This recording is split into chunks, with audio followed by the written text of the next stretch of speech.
It's time now for the political analysis of Fromm and Fuller. Al Fromm, former political advisor to President Bill Clinton, and Craig Fuller, former political advisor to both President Ronald Reagan and George H.W. Bush. Good morning, all. Al, I want to talk to you about a couple of things this morning, but I want to be kind of consistent in how you and Craig go through the primary season with us. And then we can maybe talk a little bit about the first couple of hearings on the House committee on January 6th. But what were your takeaways from last Tuesday's votes? I guess when I look at the primaries and what happened last Tuesday, I can't separate it from what's happening in the January 6th committee. Because what I think we see in those two events are the divisions in this country playing out. It's really fascinating. And I'll explain that as best I can. But we have an emerging presidential majority. Democrats have won 7 of the last 8 popular votes for the presidency. It's a coalition that's made up of college graduates and minorities mostly, and a lot of culturally liberal, or at least very tolerant people, tend to live on the coasts and in liberal pockets around the country. But that majority really comes from California, New York, and Massachusetts. And if you take that away, you have sort of the minority of the whole country, but a majority of the other 40 states, a Republican majority, that is more conservative, generally less diverse, very much less diverse, and less educated in the sense, less college graduates, and more resistant to the demographic and cultural change that seems to be going on in the country. Those forces have been fighting it out for a long time, but particularly in the last 6 years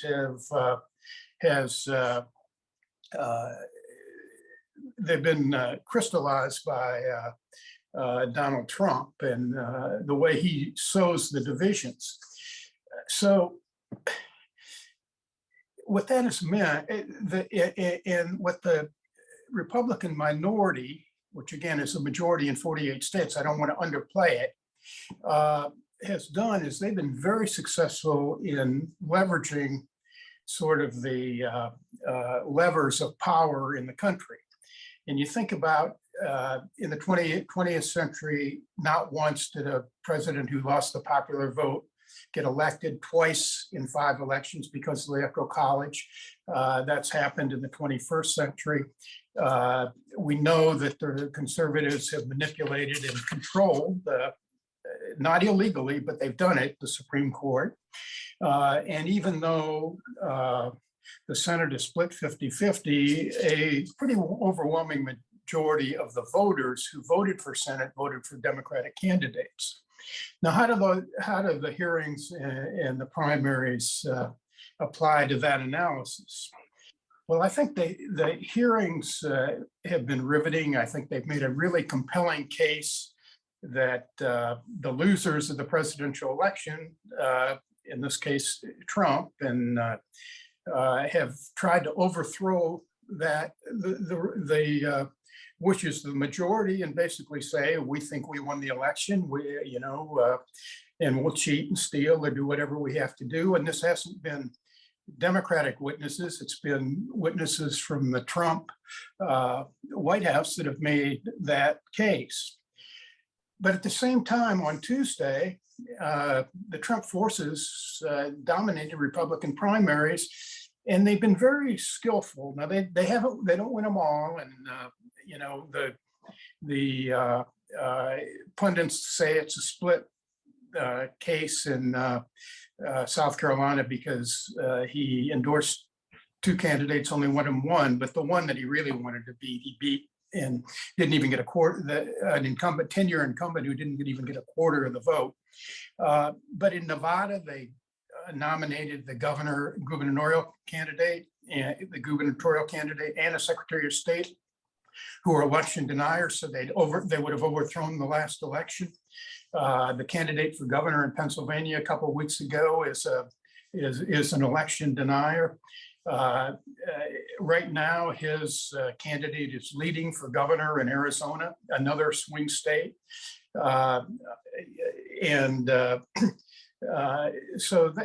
Basically, there's and they've already solidified control of the apparatus of the Republican Party, as we've seen all of these Republicans who might be very conservative ideologically, but voted to, in some way, either impeach Trump or have an investigation of the riot on January 6th. Most of them been censored by their state parties. So the general election becomes very much important, because if these candidates win office, it guarantees that these fights and this division is going to continue, and Lord knows how it will end. Greg, it was somewhat surreal for me as well to contrast the primary results with the hearings taking place. I'm very eager to get your point of view on what happened on Tuesday. In the camp that says the jury's still very much out on just what impact Trump ultimately has on election 2022. I say that because yes, he wins some, and he's, as Al says, but he also loses some. I thought it was interesting to look at a group of 10 members of the House, 10 Republicans in the House, who voted to impeach Trump. And in my mind, that's an important list to watch, just because it could, shape the leadership of the House.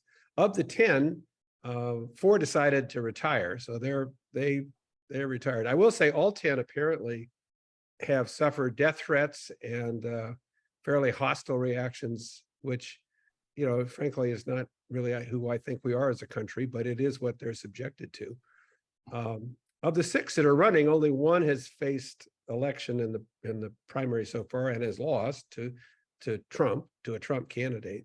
There's 5 more left, but in those races, again, in some cases, the Trump victory in a primary may mean a defeat in the general election. And so I think we have a ways to go. And it is surreal, because I would have to think that when all is said and done after these hearings conclude, that there's an extra burden to be borne by a Trump supported candidate, that the evidence of wrongdoing seems to be mounting every day.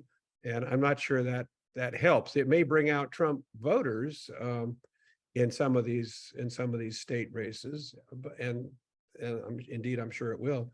But it'll also bring out people who want to deny the Trump network of candidates or whatever victory. So I still think the jury is out on it.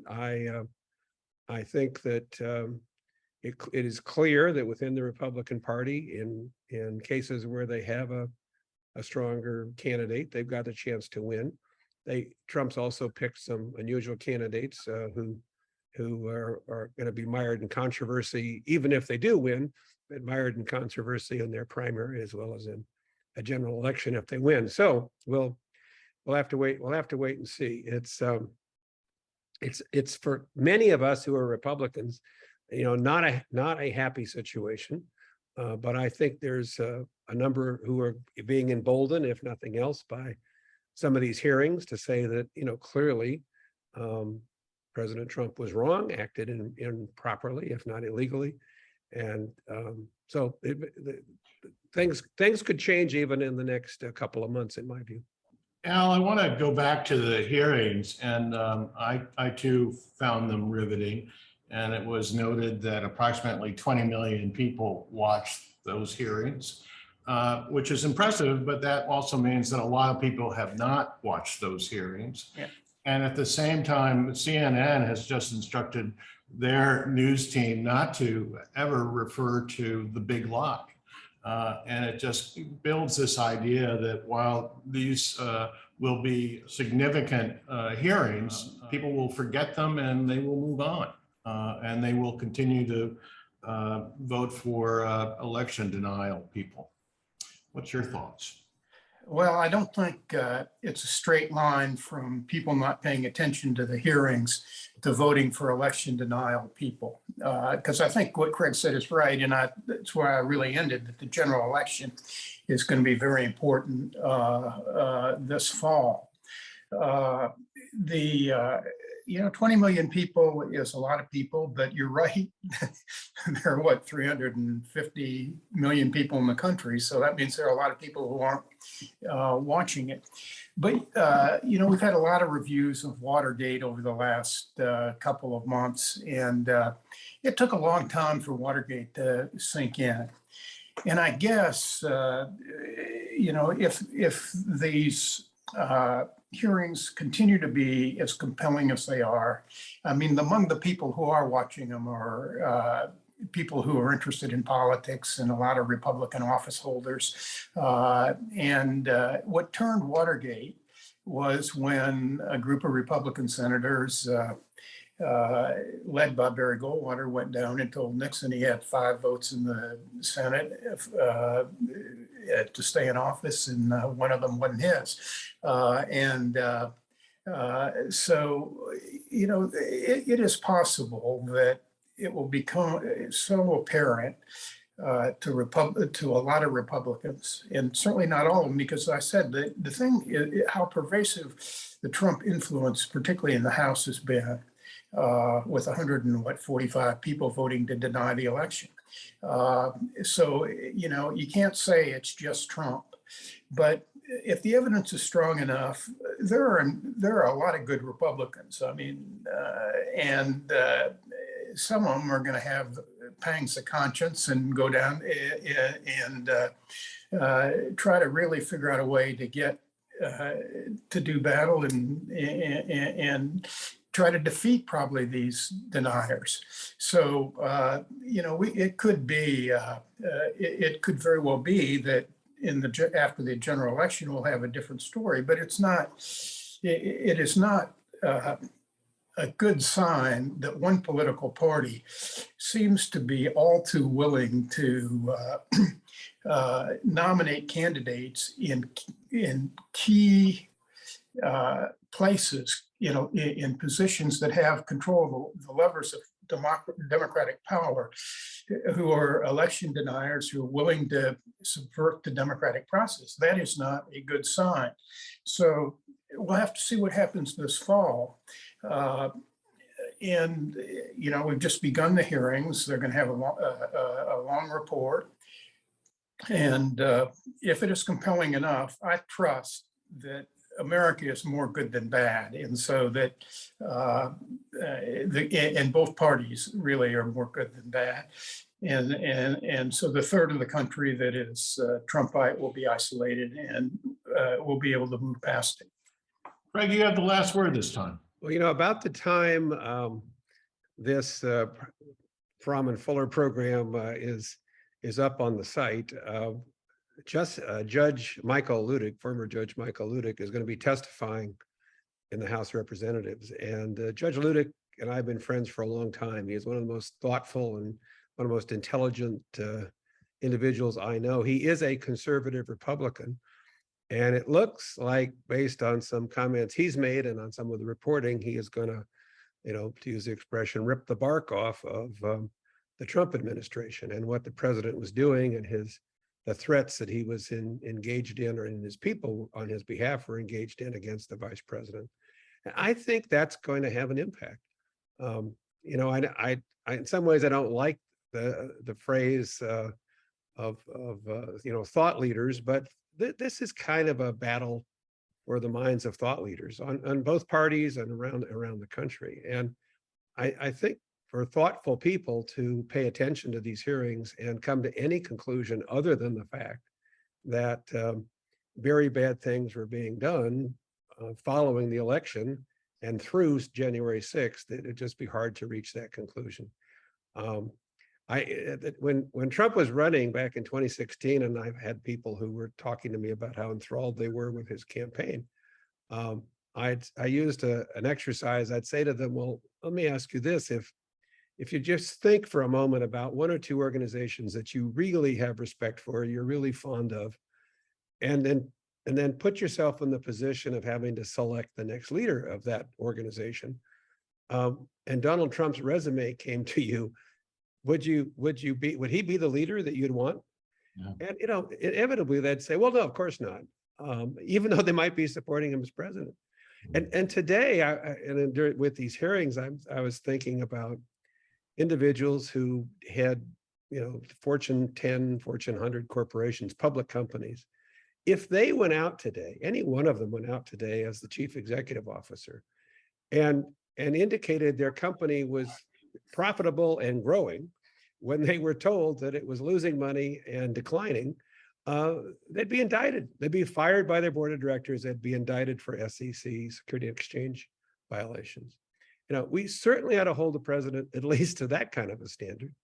And clearly he was saying things he knew not to be true in order to affect the outcome of an election. And perhaps, we'll learn more today, perhaps even putting at risk the life of his vice president, the nation's vice president. So I think it's very serious. And I think that, again, not everybody's going to pay attention, but a lot of thoughtful people in the communities around the country are paying attention, and their views may be shaped by this. I actually think it'll have more impact. Yes, everyday issues that affect voters will likely be the thing that is most determinative in the election. But I do think that people will have to answer for where they stood on this question of Donald Trump and for those that he's supporting. And I know where I stand. I know where lots of Republicans stand. I know where conservative jurists like Michael Ludick stand, and I'm hoping some of those views prevail in the Republican Party. We have to leave it there. Al Fromm, Craig Fuller, thank you very much indeed. We will see you next week.